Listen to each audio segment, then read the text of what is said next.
बोला. त्या काळामध्ये गुलाब महाराज काटोलकर विदर्भातून आणि अंधचक्षू होते ते, पण इतके सुंदर त्यांचा बँड असायचा आणि त्यांचं गाणं नाचणं इतकं असायचं. खूप असे गुंगराले त्यांचे केस, चेहरा पण इतका दिसायचा नाही. ते लहान मी असल्यामुळं त्यांच्या त्या दिंडीचं मला खूप आकर्षण वाटायचं आणि म्हणून त्या दिंडीबरोबर आम्ही अगदी वाजत, त्यांचं बँड वाजायला लागलं की पळत महाद्वारामध्ये जायचं आणि त्यांच्या दिंडीबरोबर चालत चालत चालत मंदिराच्या आतपर्यंत जाऊन सभा मंडपामध्ये त्यांचं जेव्हा भजन असायचं ते तल्लीन होऊन नाचायचे. तर त्यांचे ते नृत्य, त्यांचं तो बँड, त्यांचं ते ध्वनी आणि त्यांचा तो आवाज याचाही पगडा माझ्या मनावरती खूप प्रभावीपणे झाला. अशा अनेक दिंड्यांमधून ऐकून करून काही अभंग. आणि त्या काळामध्ये विठोबाच्या मंदिरावरती स्पीकर लावलेला असायचा, पहाटेच्या काकड्याचा ढोल आणि रात्रीची दुपारती सेजारतीपर्यंत सगळं अगदी घरात ऐकायला यायचं. त्यामुळं मंदिरातला सुद्धा आकर्षण. आणि आम्हाला खेळायचं ग्राउंड म्हणजे मंदिरातला सोळखांबी सभा मंडप. माझी छोटी छोटी भावंड खेळायला म्हणून संध्याकाळी 4च्या पुढं मंदिरात घेऊन जायची, कारण रस्त्यावरती इतका बारीक रस्ता त्या काळामध्ये होता आणि काळ्या शिळांची दगडं होती महाद्वारामध्ये. प्लेन असा कुठं खेळायला जागा नसायची. नदीला सतत पूर यायचे, पाणी असायचं, त्यामुळं नदीकडं पण जाऊ द्यायचे नाही मुलांना. आणि मग मंदिराच्या त्या सभा मंडपामध्येच आम्ही भावंड घेऊन खेळायला जायचं आणि तिथेही मंदिरामध्ये मग काही कीर्तन चालू असायचं, कधी चक्री भजन चालू असायचं. तर त्याचाही तो खंजेरीचा रिदम घरी येताना तसं नाचत यायचं, तो रिदम गात यायचं. आणि म्हणून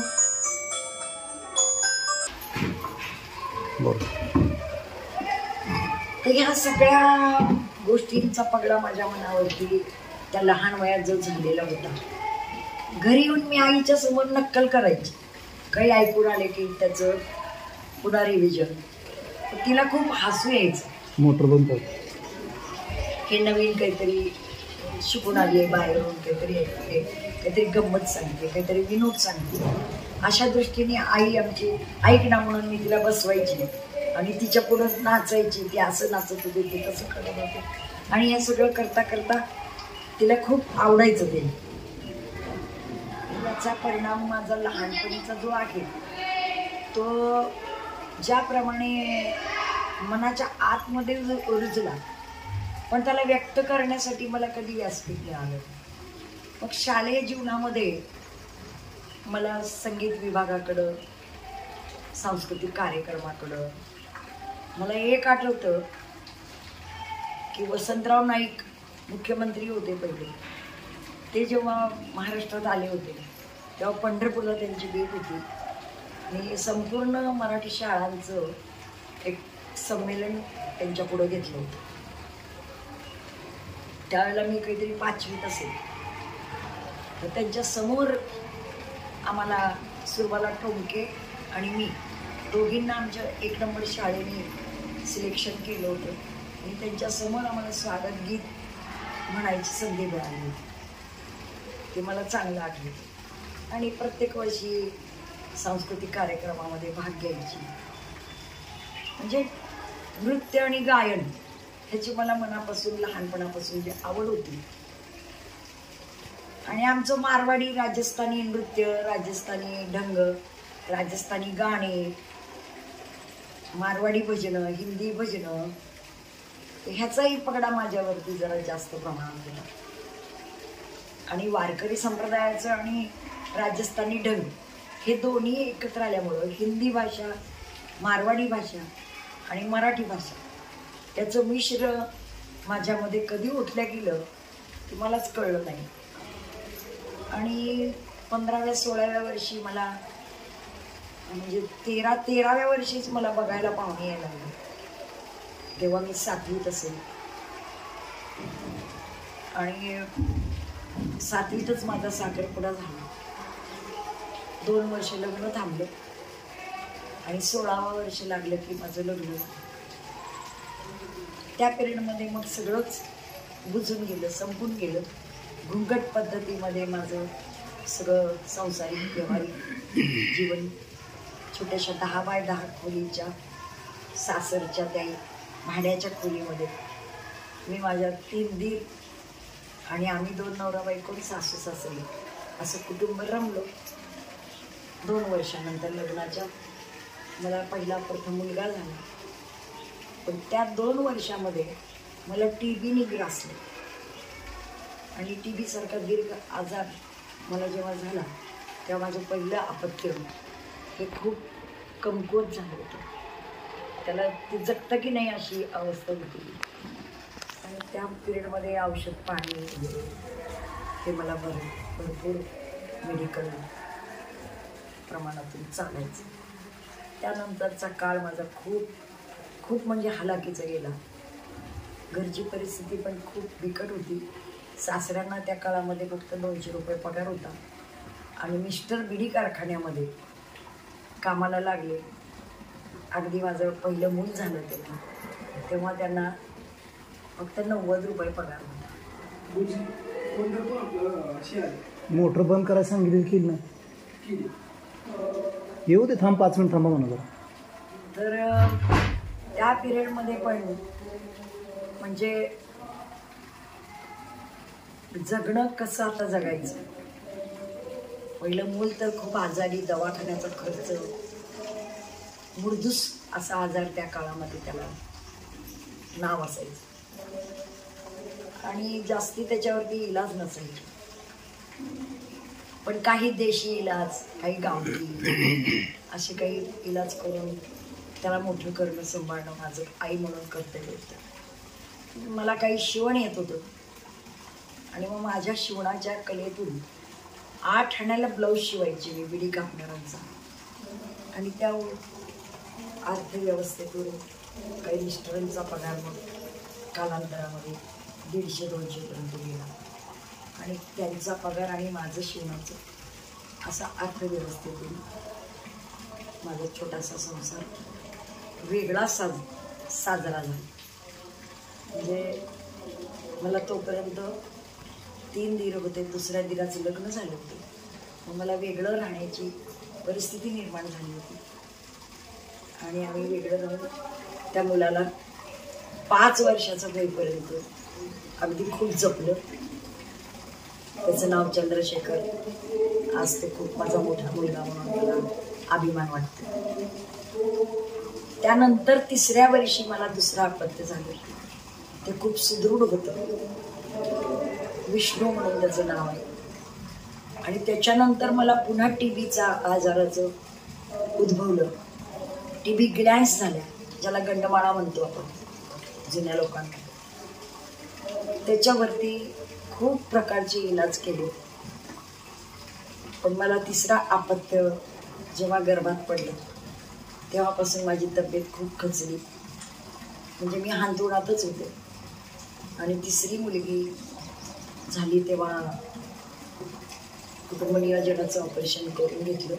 पण त्या मुलीला मी आई म्हणून तिला काही माझं दूध पाजू शकले नाही किंवा सांभाळू शकले नाही. तर त्या पिरियडमध्ये मला बिडी कामगार महिलांची मदत मिळाली. एका मुस्लिम बिडी कामगारांनी माझ्या मुलीला स्वतःचं दूध पाजलं आणि माझी खूप काळजी घेतली. अशा सगळ्या खडतर जीवनातून मी त्या TB सारख्या आजारातून बाहेर पडण्याचं एकच महत्त्वाचं कारण होतं. ते म्हणजे माझ्या घराच्या रूमच्या भाड्याने जिथं राहत होते त्या रूमच्या भिंतीला नगरेश्वर मंदिर सोलापूरचं तुळजापूर विषयीतलं आणि त्या मंदिरामध्ये चालणाऱ्या कीर्तनांचा, भजनाचा आवाज माझ्या पडल्या बिछाण्यामध्ये मला तो मिळायचा. आणि ते माझं बालपणीचं जे आतमध्ये दबलेलं होतं, जे साहित्य, संगीत, नृत्य, गायन, ते माझं उचंबळून निघालं. आणि एक दिवस हरिभक्तपरायण दुना महाराज देगलूरकर यांचं त्या नगरेश्वर मंदिरात कीर्तन होतं आणि मी बसत उठत त्या कीर्तनाला नगरेश्वर मंदिराच्या पायरीवर जाऊन बसले. मंदिर गच्च भरलेलं होतं आणि तो माझ्या जीवनातला प्रकाश पाडणारा त्यांच्या कीर्तनातला अभंग, अनुरणीयात कोकडा तुका आकाश आहे एवढा, या अभंगाने माझ्या जीवनाची कायापालट झाली. एक मला काहीतरी जसं बुडणाऱ्या माणसाला काडी सापडते तसं मला त्या संत तुकाराम महाराजांच्या अभंगाची एक ती काडी सापडली. त्याला धरूनच एका दिवसामध्ये मी पडल्या पडल्या तो अभंग पाठ केला. पाठ करण्यापेक्षा ते गाता गाता मला माझी ऊर्जा मला निर्माण करण्याची एक ताकद मिळाली. आणि मग मी 7 दिवस त्या कीर्तनाला जात होते. त्या कीर्तनातून मला बरेच अभंग पाठ करता आले. दिवसभर काही काम नसायचं, खूप अशक्त होते. मिस्टर माझे औषध पाणी द्यायसाठी फक्त मला यायचे. लिक्विड काहीतरी मी घ्यायची, अन्न हे मला जात नव्हतं. आणि अशा अवस्थेमध्ये त्या गायनाने माझ्या फुफ्फुसांना व्यायाम मिळाला.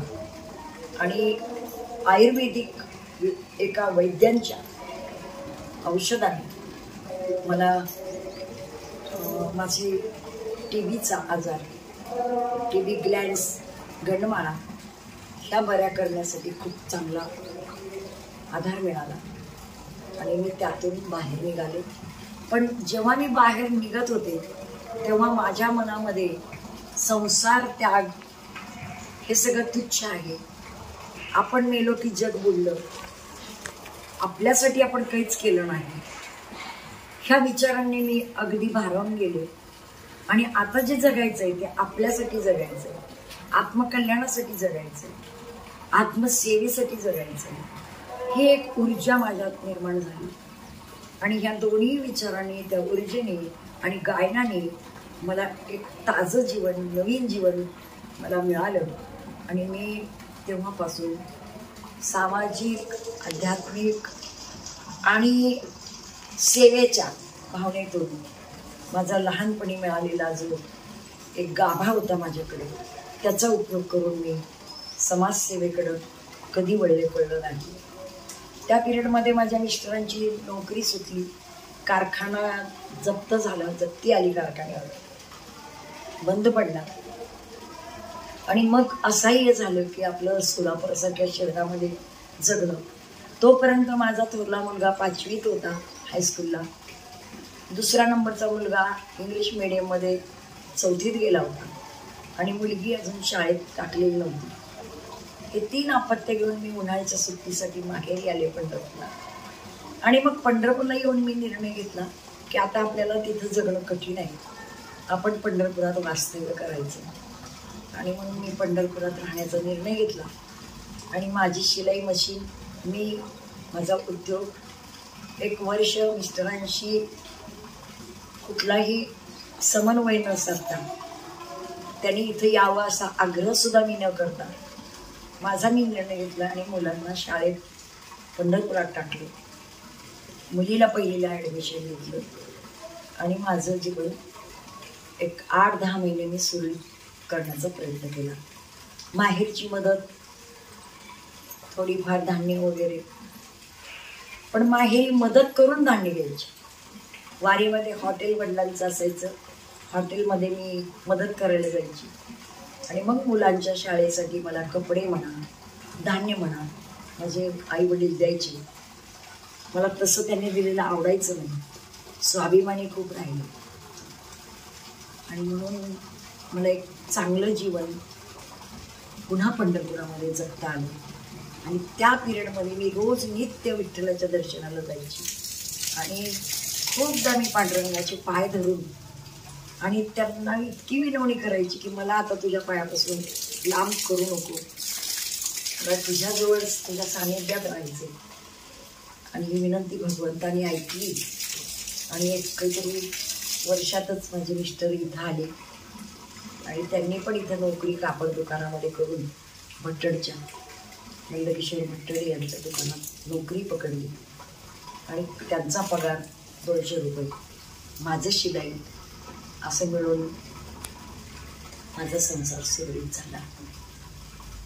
आणि मग तेव्हा त्या काळामध्ये घराचं स्वप्न माझ्या डोक्यात होतं आणि त्या घराच्या स्वप्नाला घेऊन बाहेर पडले, थोडी समाजात वावरले आणि कुटुंब बालकल्याण योजनेची मी व्हाईस चेअरमन, आधी सदस्य म्हणून माझी नेमणूक केली कमलाताई बडवे यांनी.